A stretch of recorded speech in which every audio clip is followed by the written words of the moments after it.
Movie के शुरू में कोई हमें बता रहा है कि दुनिया पर जब सब लोग शांति से जिंदगी गुजार रहे थे तब नाइन टेल फॉक्स ने इंसानों पर हमला करना शुरू कर दिया और जब लोग अपने आप को बचाने के लिए उससे लड़े तो उसने सब जगह तबाही फैला दी। गॉड ने उसकी इस तबाही को रोकने का और उसे मारने का काम दिया जिया नाम के एक आदमी को। वो बहुत ही बहादुर और ताकतवर था। अपनी ताकत और अकल का इस्तेमाल करके उसने नाइन टेल फॉक्स को न सिर्फ हराया बल्कि अपने जादुई मास्क में कैद भी कर दिया। वो जब उसे कोर्ट के सामने लेकर जाकर मारने लगता है तो फॉक्स उससे कहती है, जियांगजिया तुम मुझे मार तो दोगे लेकिन उस बच्ची का क्या करोगे जिसके जिस्म पर मैंने कब्जा किया हुआ है। ये सुनते ही वो फॉक्स को आजाद कर देता है। कोर्ट के मना करने के बावजूद भी जो उससे कह रहे थे तुम फॉक्स को मार दो, वो तुम्हें एक झांसा दे रही है, पर उससे ऐसा नहीं लगता था। इस सब की सजा में गॉड उसे उसकी सारी ताकतें जो हेवन से उसे मिली थी वो लेकर जमीन पर भेज देते हैं और दिखाया जाता है 10 साल बाद जमीन को जहां नाइन टेल फॉक्स ने हर तरफ तबाही फैलाई हुई थी। इसी वजह से इंसान तकरीबन वहां खत्म ही हो गए थे। कहीं कहीं कोई एक इंसान नजर आता था। हर जगह बड़े बड़े मॉन्स्टर्स ने कब्जा कर लिया था। यहाँ जियांगजिया अपनी एक साथी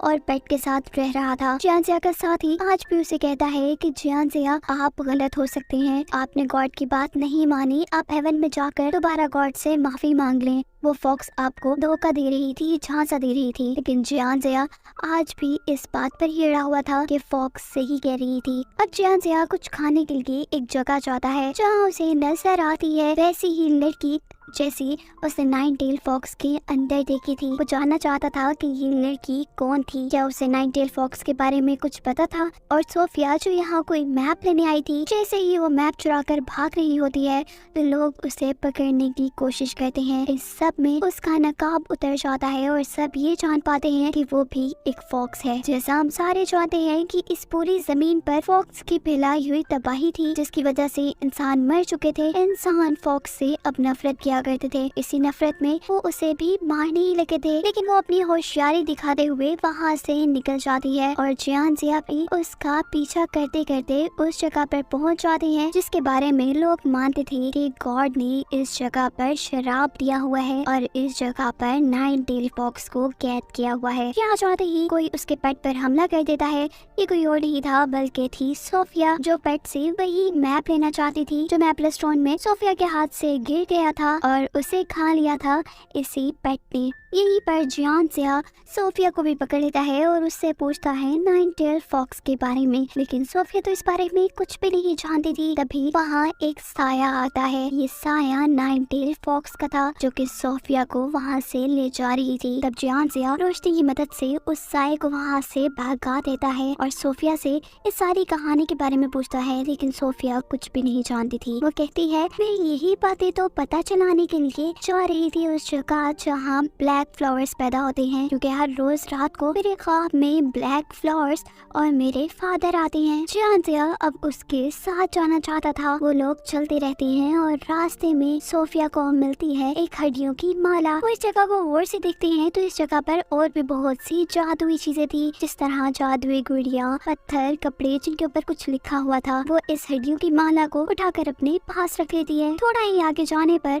उसका सामना हो जाता है बहुत सारे क्रोस से और जैसे ही वो लड़की उनसे लड़ने के लिए अपना चाकू निकालती है तो उसका अपना ही खून का एक कतरा वहाँ बर्फ में गिर जाता है क्योंकि उससे अपना हाथ कट गया था। इस खून के कतरे की खुशबू से उस जगह के सारे मॉन्स्टर जाग गए थे जो कि अब सोफिया पर हमला कर रहे थे। उन्हें सोफिया पर इसलिए भी गुस्सा था कि वो भी एक फॉक्स थी और फॉक्स की शहजादी ने उन लोगों को तबाह किया था। तब यहाँ जियांगजिया का पेट सोफिया को बचाने की कोशिश करता है, लेकिन बस अब वो भी गया था और तब आता है जियांगजिया इन दोनों को ही बचाने के लिए। ये पेट अपने मालिक की यानी जियांगजिया की मदद करना चाहता था उसकी लड़ाई में और वो इस लड़ाई में घुस जाता है, लेकिन वो कहाँ लड़ सकता था, इसीलिए सोफिया उसे बचाने के लिए आगे बढ़ती है। इस सब के दौरान में उसके बैग से हड्डियों की माला वहाँ पर उड़कर गिर चुकी थी, जिसे देखते ही वहाँ की सारी मॉन्स्टर्स की आत्माएं शांत हो जाती है। यहीं पर अब जियांगजिया का वो साथी भी आ गया था जो हमेशा उसे जन्नत में वापस जाने को कहता रहता था। यहाँ पर जियांगजिया उसे बताता है कि मैं नाइन टेल फॉक्स की सच्चाई जानना चाहता हूँ और मुझे वो लड़की भी मिल चुकी है जिसे मैं नाइन टेल फॉक्स के अंदर देखा था। ये बात सुनते ही उसके साथी को लगता है कि सोफी ही वो लड़की है जो नाइन टेल फॉक्स है और वो उसे मारने वाला था। यहाँ वो पेट जो कि सोफिया का दोस्त बन चुका था वो उसे बचाना चाहता है, लेकिन वो आदमी पेट को भी दूर गिरा देता है। वो पेट ऐसे गुम हो गया था। सोफिया उसे ढूंढने के लिए आगे निकलती है और गलती से एक ऐसे गार में चली जाती है जो कि अजीब से एक आदमी का था। ये पागल आदमी सोफिया को पकड़ लेता है और देखता है उसके जिस्म पर लगा हुआ एक ऐसा ब्रेसलेट जो कि दो लोगों को मिलाने का काम करता है, और अगर इन दोनों में से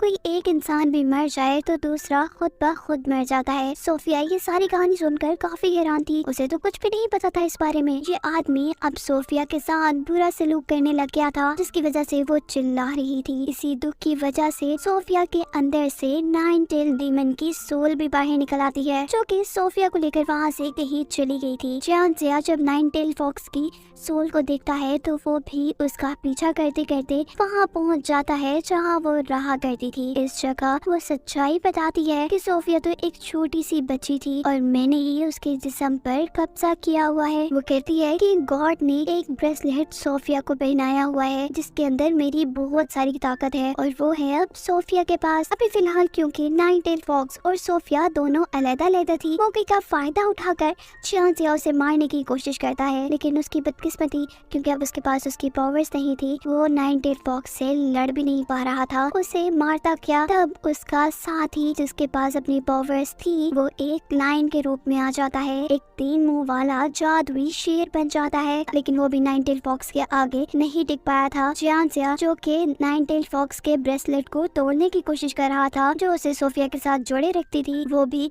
उसे तोड़ने में कामयाब नहीं होता क्योंकि वो गॉड की बनाई कोई चीज नहीं तोड़ सकता था। इसी चीज का फायदा उठाते हुए नाइन टेल फॉक्स जिया उसके साथी और सोफी को कैद कर लेती है। तब एंट्री करता है जिया का पेट एक बहुत बड़े यूनिकॉर्न में बदलकर। वो नाइन टेल फॉक्स को अपने सींग से मारकर दूर गिराता है और सारे लोगों को वहाँ से बचाकर आगे चला जाता है, लेकिन वो ज्यादा उड़ नहीं पाया था। पता चलता है कि उस पर नाइन टेल फॉक्स ने अपने जहरीले पंजों से हमला किया हुआ था, इसी वजह से वो मर जाता है और सारे इस चीज से बहुत दुखी होते हैं। अब इस वक्त जिया और उसका साथी बैठकर बातें कर रही हैं। उसका साथी जिया से कहता है कि जब आप नाइन टेल फॉक्स को मार रहे थे तो गॉड ने ऐसा क्यों कहा कि उसके अंदर कोई लड़की नहीं है, नाइन टेल फॉक्स आपको झांसा दे रही है? इसका जवाब तो सिर्फ गॉड ही दे सकते थे, इसीलिए वो गॉड से बात करना चाहता था। वो गॉड से कांटेक्ट करने की कोशिश करता है, लेकिन उसकी जादुई ताकतें कम थी। तब जिया का साथी अपने जादू की मदद से उसे हेवन में यानी जन्नत पे पहुंचा देता है और यहाँ जिया जाकर यही सारे सवाल गॉड से पूछता है और वो पूछता है कि आपने मेरे साथ झूठ क्यों बोला, उस बच्ची की जान खतरे में क्यों डाली? जिसका गॉड जवाब देते हैं कि नाइन टेल फॉक्स बहुत ताकतवर थी, उसको हराने के लिए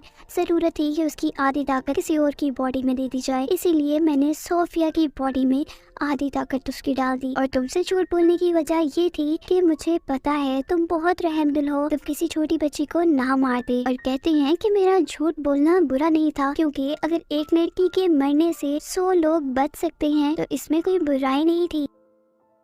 पर जिया कहता है कि मेरे लिए एक जान भी उतनी ही अहम है जितनी 100 जाने। मैं सोफिया को भी बचाऊंगा और उस नाइन टेल फॉक्स को भी खत्म करूंगा। तब गॉड उसे कहते हैं अब और तो कुछ नहीं किया जा सकता सिवाय इसके कि तुम सोफिया को दोबारा पैदा कर लो किसी और जिस्म में। दुनिया पर वापस आने पे उनका दोबारा सामना हो रहा था नाइन टेल फॉक्स से। जिया का साथी अब नाइन टेल फॉक्स से लड़ने लग जाता है, जबकि जिया सोफिया को लेकर आगे बढ़ता है उसकी सोल को किसी और बॉडी में डालने के लिए। और रास्ते में वो उसे ये बात बता भी रहा था कि अब तुम किसी और बॉडी में जिंदा होगी। ये सुनते ही सोफिया पूछती है कि क्या तब मुझे मेरे डैड मिल जाएंगे, जिसका जवाब जिया के पास भी नहीं था। ये जिया के साथ ही जो कि नाइन टेल फॉक्स से लड़ रहा था उसमें इतनी ताकत नहीं थी। इस सब में नाइन टेल फॉक्स ने उसे मार दिया था। इससे पहले कि जिया अपना काम पूरा कर देता, वो सोफिया की सोल को किसी और बॉडी में डाल देता, वहाँ आकर इस सारे काम को खराब कर देती। होती है वो नाइन टेल फॉक्स। यहाँ फॉक्स ने जिस चैम्बर को तोड़ा था, इस चैम्बर में सारी सोल्स रहा करती थी। वो सोल्स जिन्हें दूसरी बॉडी में जाना था, जिन्हें रिकैर्न होना था, यानी जिन्हें दोबारा पैदा होना था। और इस जगह के टूटने की वजह से यहाँ से बहुत सी फॉक्स सोल्स निकलती है, यानी फॉक्स की रूहें निकलती हैं। जियांग से देखकर हैरान होता है कि इसके अंदर इतनी सारी रूहें हैं, लेकिन ये लोग दोबारा पैदा क्यों नहीं हुए। तब फॉक्स उसे बताती है कि गॉड ने हमें धोखा दिया। गॉड ने मुझे नाइन टेल गॉड को मारने को कहा था, यानी मेरे सरदार को मारने को कहा था, और मुझे कहा कि अगर तुम ये काम करोगी तो तुम्हें अगला गॉड बना दिया जाएगा। मैंने अपना काम पूरा कर लिया, लेकिन फिर भी मुझे गॉड नहीं बनाया गया, और ना ही उन्होंने मेरे साथ के सारे फॉक्स को दोबारा पैदा किया, यानी गॉड ने हमें धोखा दिया। नाइन टेल फॉक्स ये सारी बातें जियांग से को बताने के बाद बहुत गुस्से में नजर आ रही थी।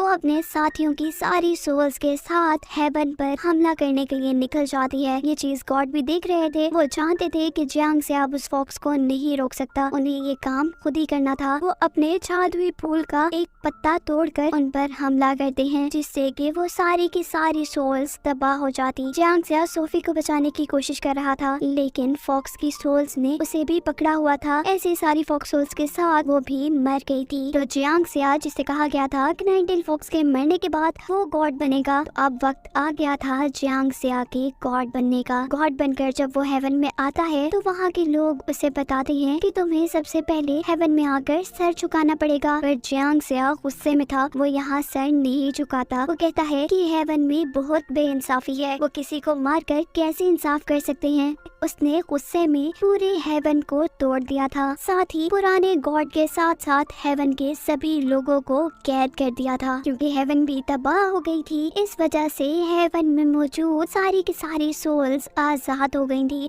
और वो दुनिया पे वापस आ गई थी। यानी अब दुनिया में भी दोबारा शांति आ गई थी। जितने भी लोग मरे थे वो सब के सब दुनिया में वापस आ चुके थे। सभी लोग खुशी खुशी जिंदगी गुजारने लगे थे। जियांग से खुद भी, जो कि अब एक गॉड था, हेवन के बजाय जमीन पर रहता था, और वो सोफी को एक बाप की तरह प्यार करता था, क्योंकि उसने देखा था कि सोफी हमेशा अपने डैड को ढूंढती रही थी। यहाँ उसका पेट भी दोबारा पैदा हुआ था। अब आखिरी सीन में दिखाया जाता है कि जियांग से के घर उसके कुछ दोस्त आते हैं, जिनका बेटा है नेजा। वो नेजा को देखकर काफी हैरान थे। उसमें वो सभी बातें थी जो कि एक बड़े गॉड में होनी चाहिए। वो उसे अगला गॉड बनाने का डिसाइड करते हैं, जिसके साथ ही कहानी ही खत्म हो जाती